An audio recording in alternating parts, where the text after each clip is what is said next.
ಭೀಮಾ ನದಿ ಪ್ರವಾಹದಲ್ಲಿ ಮುಳುಗಿದ ಹುರಸಗುಂಡಗಿ ತೆಪ್ಪದ ಮೂಲಕ ಪ್ರವಾಹ ಸಂತ್ರಸ್ತರನ್ನ ರಕ್ಷಣೆ ಮಾಡುವಂತಹ ಕಾರ್ಯಾಚರಣೆಯೂ ಕೂಡ ಭರದಿಂದ ಸಾಗಿರುವಂತದ್ದು. ಪ್ರವಾಹ ಪೀಡಿತ ಪ್ರದೇಶದಲ್ಲಿ Suvarna news ground reality check.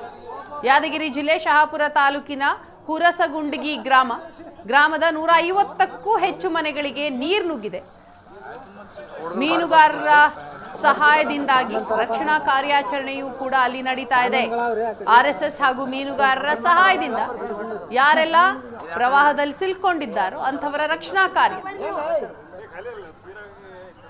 ಈ ಕುರಿತಾಗಿ ನಮ್ಮ ಪ್ರತಿನಿಧಿ ಗಿರೀಶ್ ಅಲ್ಲಿನ ವಾಕ್ಥ್ರೂ ಮುಖಾಂತರ ಅಲ್ಲಿನ ಮಾಹಿತಿಯನ್ನ ಕೊಟ್ಟಿದ್ದಾರೆ, ನೋಡಿ. ಭೀಮಾ ತೀರದಲ್ಲಿ ಮತ್ತೆ ಪ್ರವಾಹದ ಆತಂಕ ಎದುರಾಗಿದೆ. ಸನ್ನತಿ ಬ್ಯಾರೇಜ್ನಿಂದ ಸುಮಾರು 2 ಲಕ್ಷ ಕ್ಯೂಸೆಕ್ಸ್ನಷ್ಟು ನೀರನ್ನು ಏನು ಹರಿಬಿಡಲಾಗ್ತಾ ಇದೆ. ಇದರಿಂದಾಗಿ ಈಗ ಯಾದಗಿರಿ ನಗರದ ಕೂಗಳತೆ ದೂರದಲ್ಲಿರ್ತಕ್ಕಂಥ